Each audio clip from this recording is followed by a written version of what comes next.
All right, hello, folks. Um, I am recording a supplement to what we're going to be doing in class, just so you have an idea of, if you have to go back and watch something, or you missed something in class, or you forgot to install something. I don't want it to be a complete loss of your time. So we're going to be designing the key fob today. I'm going to go ahead and launch Fusion. This is Autodesk Fusion. You may have seen it called Fusion 360. That was the old name. They rebranded a little bit. So if you see that one, do know it's essentially the same thing. This just means you're calling it something that's 2 years old. So a couple changes have been made recently in the last month. This one kind of right here is the first one, is a now you get to choose what kind of design system you want to do or what design philosophy. There's one called part design, assembly design, where you basically are building a bunch of parts first, then you use those parts to assemble them all together.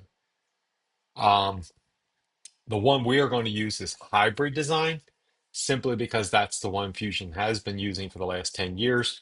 It is what you're going to see if you watch any older videos, literally anything older than a month, they won't have this option. It will just be starting with no choices. And what the hybrid design is basically the grandfathered old system. So I'm going to go ahead and click hybrid design. And pointing this out here, a lot of 3D printing stuff's done in millimeter.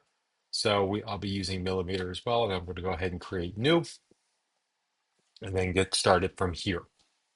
Up here, you may have to choose or do a hub. I mean, I've been using Fusion for a long time. So this whole hub thing kind of got added later.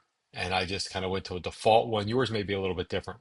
Another thing is making sure it says educational license somewhere on yours.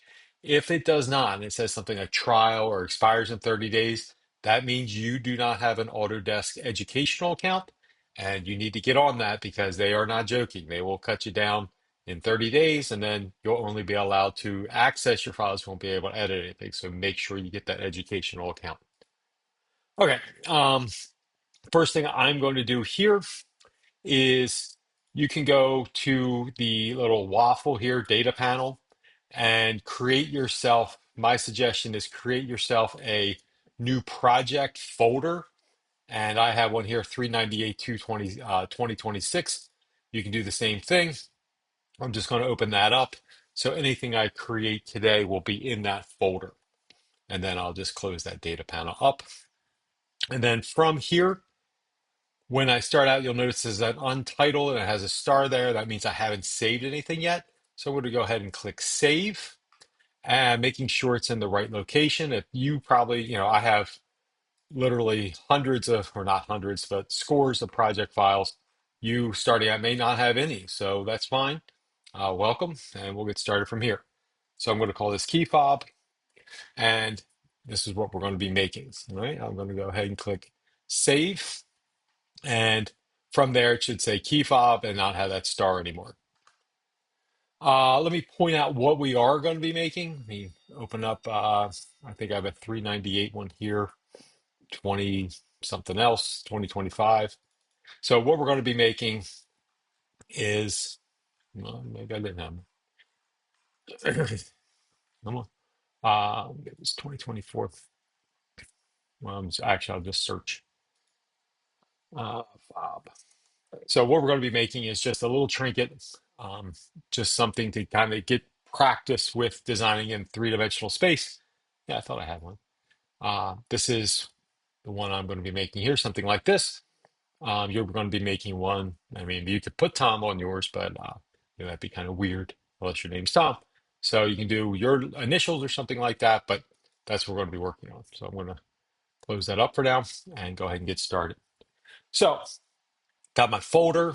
I have key fob here. And now this is going to seem kind of odd, but from there, I'm going to right click on this and then say new component. I can also go up here to assemble and do new component as well. Either one's fine, new component. And over here, this brings up this little palette. I'm going to open that up or highlight that name, delete it, and put in fob instead. So click OK. So what's happening here is key fob itself is an assembly file. See these three blocks here, where fob is one little block. So what's going on here is for this project, it's not going to matter, but I want to set a good habit or kind of model good habits. In Fusion, before we had any choices, you had essentially what was called hybrid design, but we didn't have any name for it. And what's going on is, let's say you want to make something like a door hinge. Well, a door hinge actually has three pieces. There's the hinge part that mounts to the door itself. There's the hinge part that mounts to the frame of the door. And then there's the hinge pin that kind of goes between those two and locks those fingers together. So the assembly would be the whole door hinge, and you'd have three components, door hinge, frame, frame hinge, and hinge pin. So this is the idea behind it, is you have components and you join these components together to make an assembly. We don't need to get into all of that, but I'm just giving you the reasoning behind it. So now I have fob here. And since I saved it once, it will now save automatically, which is nice. We got that going for us. You can also uh, click save again anytime you need to and name versions and stuff like that. Okay, so going to go ahead and get started. So there is a lot of different ones here under this design. We are going to be doing design. There is animation, simulations, drawings, electronic ones, but for our purposes, we're just going to be in the design workspace. We have key fob as our assembly, and I have fob as the component, and I have that little dot in there, that white circle with the little black dot. That's telling me that's the active component. All right. Let's go ahead and get started. So for 3D modeling, a lot of things, what you're going to be doing is you're going to be drawing a two-dimensional sketch and then extruding, or basically yanking this into the third dimension with an extrude command, or cutting into something same way, cutting into it with your sketch. So that's what we're going to do here first. We're going to click Create Sketch. This is up top here is the toolbar. Right now, when I have this one, there's a lot of different options, solid, surface, things like that. We're going to stick with solid today. And usually it's kind of met from left to right, the order of importance of what's going on. So we're in the create one, and I'm going to click create sketch. From here now, it brings up essentially three, an XY plane, an XZ plane, and a YZ plane. And it's also over here as well, just not as obvious as a front, top, and right. So for 3D printing things, I typically model everything on this bottom, like there's this vertical plane here, vertical plane here. This is the horizontal plane. This is the XY plane, if you will. I'm going to model everything on there. So you hover over it, that'll turn gray. I don't want to get these two vertical ones, just this one, right? Then left click with my mouse. And now this kind of zooms in normal or orthogonal or perpendicular to the XY plane. So here I have the X-axis here. Here I have the Y-axis going up and down. And you'll notice now my toolbar has changed. Now it's all sketching options. So everything here is dealing with some type of creating sketch parts or modifying sketch parts or aligning, things like that. So what do we want? Well, a line is the most common, but we're actually going to go to two-point rectangle. You'll also notice when I hover over that two-point rectangle, it gives me a little description and it has a little R there as well. I can also hit R to get there, but I'm just going to click on this with my mouse, left click. And it opens up on this side here, this one thing called a sketch palette. And this is all the options I have for rectangles. There is a two-point rectangle, a three-point rectangle, and the one we're going to use right now is the center rectangle. Creates a rectangle using 2 points to define the center and then one corner. So I'm going to click there, and then I'm going to come on over, and I'm going to head right to the origin. And you'll notice as I get closer to the origin, it'll actually snap into place and kind of lock in there. I'm going to click once and let go. And then I can drag this out to any size that I want, go up and down, left or right. I'm just going to try to drag into kind of the quadrant 2 over here.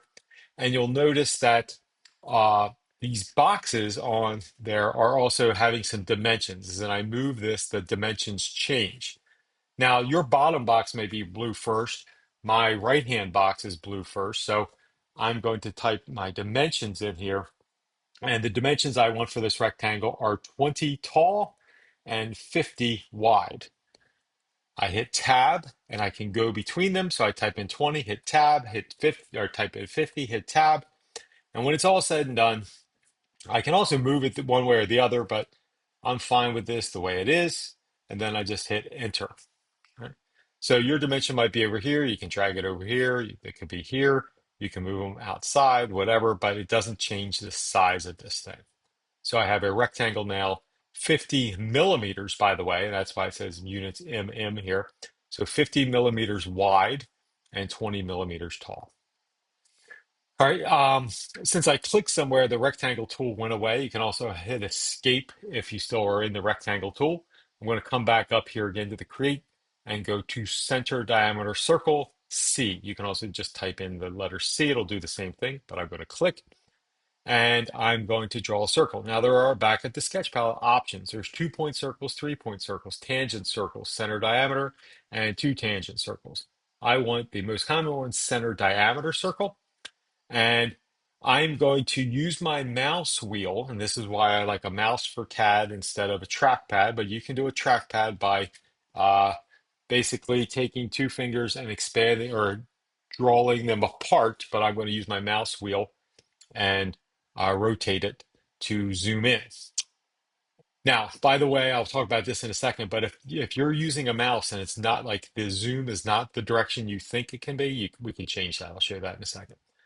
So I now have this circle tool and it says place center point. So where I'm going to go is, and you'll see it snaps onto like a lot of these blocks, but the one I want it to snap to is right on this left-hand side, this rectangle's left-hand side, right in the middle. When I get close to that one, it snaps, but then it also gives me a triangle. That is telling me I'm at the center of that side. So right there, I'm going to click once and let go. And then I can draw any size circle I want, but the circle I want to draw is exactly the same size as the side of that rectangle. In fact, you can see it. It wants to snap into place right at that corner. I'm going to click again, and then it's good. So I have a circle here. The diameter is 20, which is also happens to be the length of that side. Now you'll notice the circle tool is still active. I'm going to use that again, but let's say you clicked away and you've mess that up. You can go back up here and click the circle tool again, or you can even right click and then say repeat center diameter circle. You can also hit the space bar and it does it as well. So a lot of different options for that. All right, so, or I could hit the C key.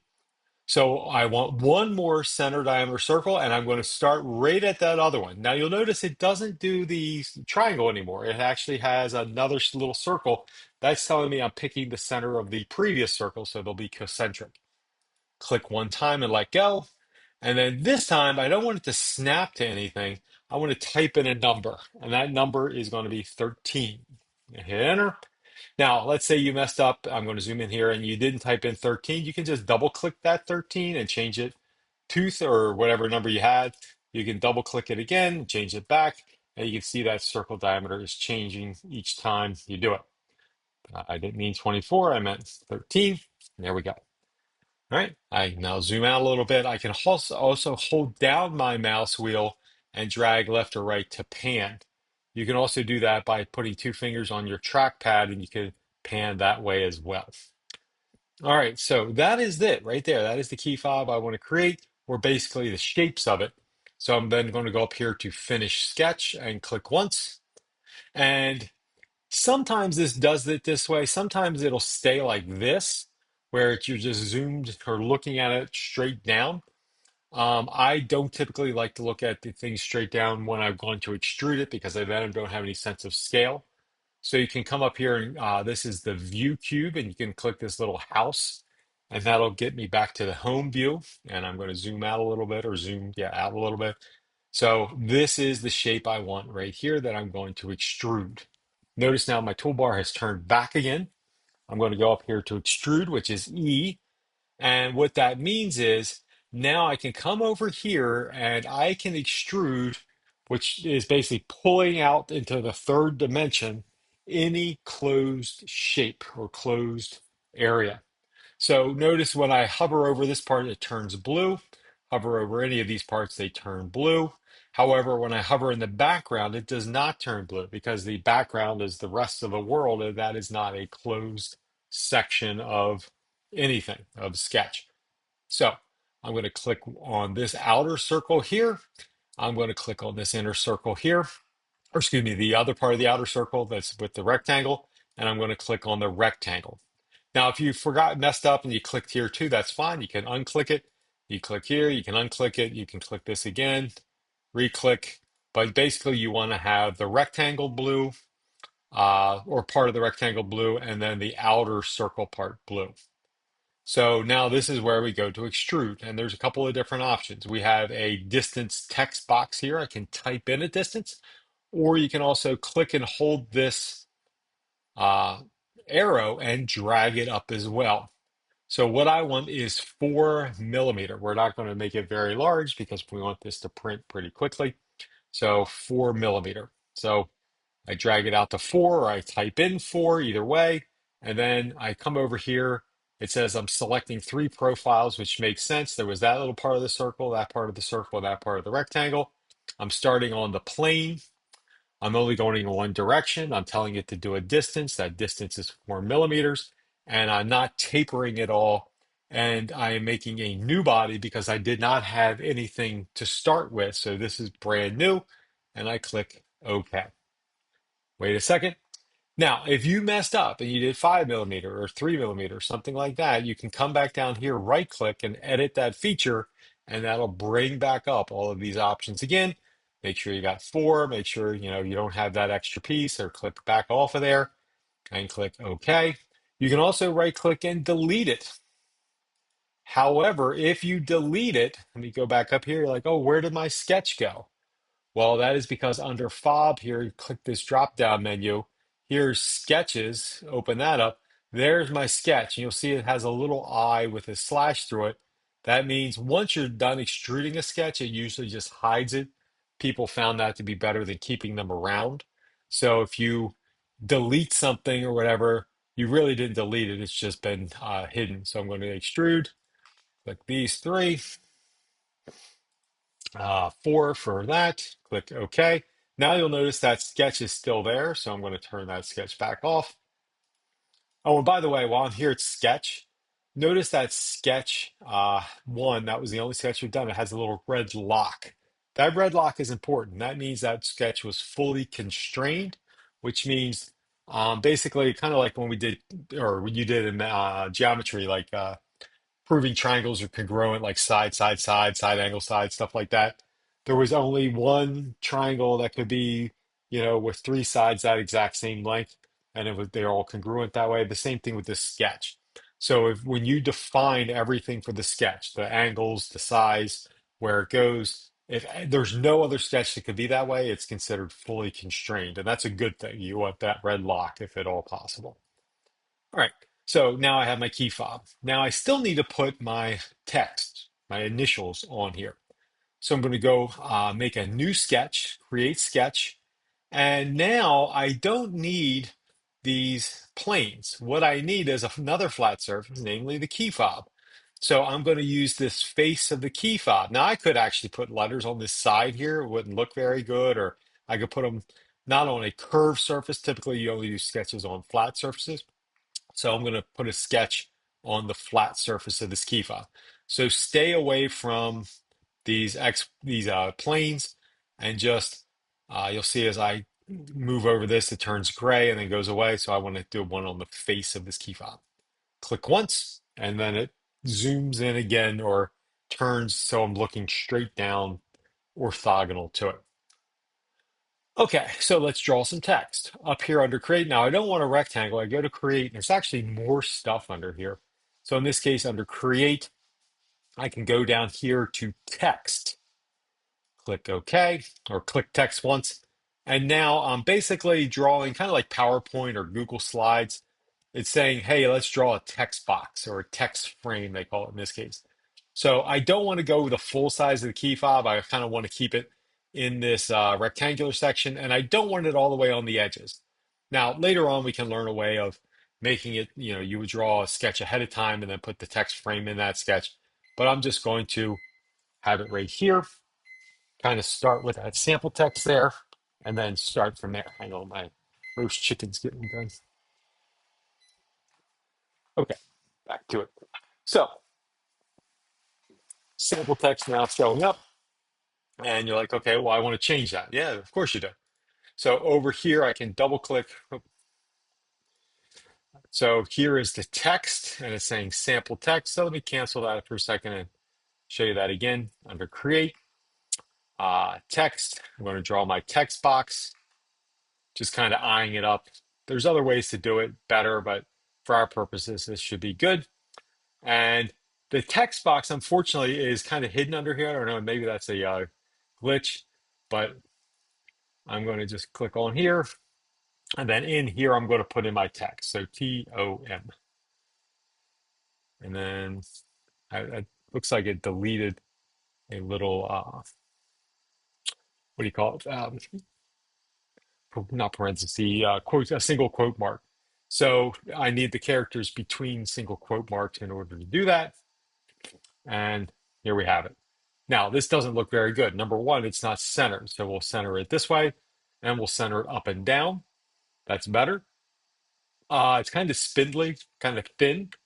We're 3D printing and you kind of want it chunkier rather than spindly. So you don't want to use a bad font either. For our first project, I would recommend Arial and doing bold. However, it's still a little small. It could be, fill up this space a little bit better. So I'm going to change the height to, let's try 13. That looks pretty good. And that looks like it'll kind of fill in most of it. You don't want it like overextending over top of the key fob because it won't be able to print that up in midair. You also don't want it this small because it won't be able to print something that little. So if you have three letters, Arial, bold, and 13, or yeah, 14 is probably pretty good. 15, you're too close to that edge there, depending on how you made your text box. So something about like that. All right. So that looks good. Click OK. And then that's it. Those are the letters. So I'm finishing that sketch. I'll click that. And you'll notice now it has blue. It's kind of got the, when I'm not hovering over it, it's got like this rasterized look to it. So what I want to do now is I'm going to extrude those letters. So I'm going to go up here to extrude. And I don't have to click on every letter. I can click on a single letter and it selects all three. And then I can grab them. So you don't want to go crazy. Like you don't want to go up like 20 or something like that. My suggestion, and I'm going to do two, but we're going to change it later. I'm going to show you how. But I'm going to pull it up two for right now. Again, looking over here at this extrude commands, I have one profile. Even though it's three letters, text is considered one unless you explode it. So doesn't sound, it's not as cool as it sounds, but it's just considered as one thing. We're starting on the plane, which was the face that we selected of the key fob. We're only going one direction. We're doing a distance, in this case, 2, and there's no taper angle. Taper angle is done for like mold and stuff like that. The important one here to note is join. There are ones where you can cut. Like if you actually wanted to embed something, you could push it down into the key fob and it would cut it. You could also do new body, which is the same thing we did before. But in this case, we want join because we want those letters to be joined to the key fob, kind of like welded or glued to it. And then I'm going to click OK. So now I'm going to hold down Shift and my mouse wheel, and I can kind of orbit this. And you can kind of see this is my key fob here. And these letters look a little too high. The reason why I'm saying they're a little too high is just, the key fob's only 4 millimeters, and then these are 2. So I might want to change that a little bit. So I'll go back here, right click and edit feature. There was 2 extrudes now. This first extrude built the key fob itself. This second extrude built the letters. I'm going to right click on that one, edit feature, and change that to 1 instead. So that's good. Extruded 1, and we have it there. All right. Now you might say, well, that's cool and all, but like the one you showed us was color. Well, that's true. when we're 3D printing, right now, 3D printing is not exactly like printing with paper and ink, where you print a web page or something or your Google Doc or whatever, and if you had colors on it, the printer prints those colors by mixing, cyan, magenta, whatever. 3D printers that we have do not have that option. Basically, we have three colors, maybe four. You can string more together, but it's whatever the printer has built into it. And for this first project, I'm probably going to have blue for the base, and then we probably will do yellow for the letters, and maybe I'll do half of them that are yellow for the base and blue for the letters, go from there. However, if you like this design thing, you can hit the A key for appearance and go down here to things like plastic or paint and stuff like that, and look for different colors. And then you can actually grab a color and give it to that object. Now, the problem is, since we did join, the letters are considered the same as the fob, so it's all going to be one color. But since we made it blue, it doesn't mean it's going to print blue. It's just going to be printed whatever I decide to print it. But I will change the letter color. I'll show you that when we do 3D printing. I can go back to appearance again if I don't like that one. I could do, yellow or something like that. And maybe I like yellow for it shows up good when we're working on this. All right. So that's the key fob itself. Let's do a couple little things to kind of fix things up a little bit. Number one is, surprisingly, the corners of these plastic things are really kind of pointy. So if you actually had this in your pocket on your keychain or whatever, it would be sticking you in the pocket or whatever, sticking you in the leg. So what we're going to do here, just to kind of teach you this is called fillet. So I'm still in the design workspace under solid. Fillet is in the modify section. I click on it, and what this does is basically it will sand or round over corners. So I'm going to select this vertical edge right here, and then you can do more than one at a time. I'm going to select this one here. If you want, I can turn it around holding down the shift key and then my mouse wheel, pushing that in. I can select that one as well. And you can either type in a distance or you can pull that arrow. I'm going to do 1. And you can kind of see what happens there. It just kind of sands or rounds that over a little bit. Does a nice job with that. I'll click OK. That's all I really need to do, but you can go a little bit crazy. Like you could fillet this edge here. You could fillet this edge here. Type in 1, and that will round up a little, or round those a little bit more, so you can kind of see it rounded that edge over, it rounds these edges over. You could also round these bottom edges here. My suggestion is not to do that on this first one. The reason why is I'm going to be printing 60 of these things. So I don't, if one of them fails along the way, then essentially the whole print fails unless I catch it. So the first thing we do, I want it to be basically rock solid and work perfectly. So leaving the bottom completely flat is the way to do that. It'll adhere to the little flexible beds that we have for the printers, and then we'll go from there.